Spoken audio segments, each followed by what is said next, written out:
Акылдын өзүнүн аткара турган ролу бар, Эрболот. Акылды ар жерге кое берсе, акылдан эчтеке калбай калат. Философ болуп кетет адам. Акылды ар жерге иле берсең, андан камтыгы чыгып кетет. Акылдын бара турган жери бул тамак табуу эмес. Акылдын бара турган жери бул илим ачуу дагы эмес. Акылдын бара турган жери Раббыны табуу.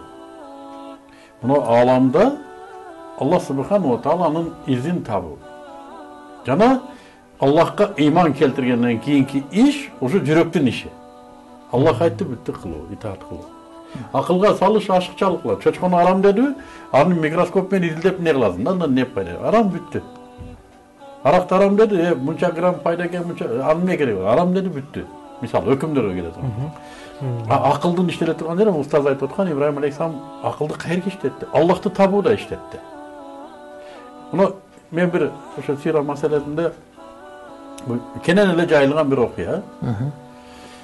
Бедуин деп коебуз эми бизде. Арабча бадави дейбиз. Чөлдү билет, төөнү билет. Башка эчтекени билбейт. Пайгамбар саллаллаху алейхи вассалам заманы. Ушул араб төөнүн кумалагын алып, тезеги деп коет, мындай жүзүмдөй болгон тезек болот төөдө. Ушуну алып карап туруп, Ашхаду ла илаха иллаллах ва ашхаду анна Мухаммадур расулуллах дейт да, төөнүн кумалагын кармап иман келтирген. Бүгүн ушундай приборлор бар. Жарык нуру секундасына 300 000 километр учат. Жарык ылдамдыгы бир дегениңизде 300 000 километрге учат. 300 километр эмес, 300 000 километр. Акыл көтөрбөйт бул ылдамдыкты. Ушул ылдамдыкта миллиарддаган жылдар ушта жетпеген планеталар бар. Ушуну көрө алган приборлор бар. Бирок адам Кудайга иман келтире албайт. Тиги жапайы араб төөнүн богуну кармап Аллахка иман келтире алат. Эмнеге? Акылды иштетти. Окумуштуу акылды иштетпейт. Ал эмне деп акылды иштетти?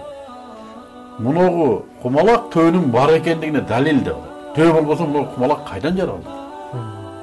Муногу алам жаратуучунун бар экендигине далил деп алат. Таbii жаратуучуга иман келтирди. Жөнөкөй эле, акылды иштетсе жөнөкөй эле. Акылдын бара турган жери ушул. Да бизде акылды бүгүнкү күндө эмнеге алып келип койду? Оокат табышка, технологияга, курал-жаракка. Анын бардыгы айбандарга акылы жок деле жашап атат да.